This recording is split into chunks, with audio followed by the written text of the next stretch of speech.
রাগ উঠলে পরে প্রথমে আউযুবিল্লাহ পড়া, এরপরে উযু করা, এরপরে চুপচাপ তাসবিহ তাহলিল করা, বসে পড়া, এরপরে অবস্থান পরিবর্তন করা। এই কাজগুলো হচ্ছে রাগ নিয়ন্ত্রণ করার কতগুলো উপায়। আল্লাহর রাসূল সাল্লাল্লাহু আলাইহি সাল্লাম সেজন্য এটা আত্মশুদ্ধির জন্য একটি বড় ধরনের নসিহাত, লা তাগদাব, যেটা আল্লাহ রাসূল সাল্লাল্লাহু আলাইহি সাল্লাম বলেছেন যে রাগকে দমন করে সে জান্নাতের পথ প্রশস্ত করে। যে রাগের সময় চুপ থাকে তার হৃদয় প্রশান্ত হয়। যে ক্ষমা করে সে আল্লাহর ভালোবাসা পায়। এ কারণে রাগের পরে প্রতিশোধ নিতে পারেন। আল্লাহর রাসূলকে বলা হয়েছে খুলুকুন আযীম, ইন্নাকা আলা খুলুকিন আযীম, আপনি মহান চরিত্র দিয়ে, আযীম বলা হয়েছে।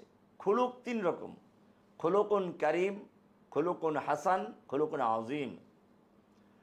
খুলুকুন আযীম হচ্ছে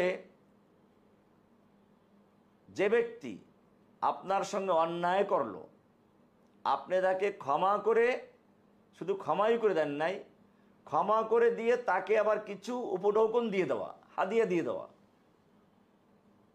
অন্যায়ভাবেই রাগ করেছে, তারপর আপনি ক্ষিপ্ত হন নাই, বরং ক্ষিপ্ত না হয়ে তাকে এক কাপ চা খাওয়াই দিলেন, একটা বিস্কুট খাওয়াই দিলেন, একটু একটা উপহার আতর দিয়া দিলেন, তো এটা রাগ ঠান্ডা হয়ে যাবে। আর একটা হচ্ছে খুলুকুন কারীম, কেউ অন্যায় করেছে তাকে ক্ষমা করে দেওয়া। আরেকটা হচ্ছে খুলুকুন হাসান, অন্যায় করেছে আপনি তার বদলা নিতে পারেন সমান সমান। তো আল্লাহ রাসূল সাল্লাল্লাহু আলাইহি সাল্লামকে আল্লাহ প্রশংসা করেছেন ইন্নাকা আলা খুলুকিন আযীম। কাজেই এই হাদিসটা অনেক ছোট হাদিস। আল্লাহ রাসূল সাল্লাল্লাহু আলাইহি সাল্লামকে একটা লোক বারবার প্রশ্ন করলো, আওসিনি, আমাকে ওসিয়ত করুন।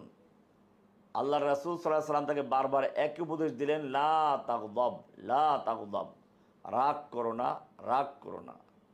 বোঝা গেল রাগ নিয়ন্ত্রণ করা হচ্ছে একটা গুরুত্বপূর্ণ জিনিস।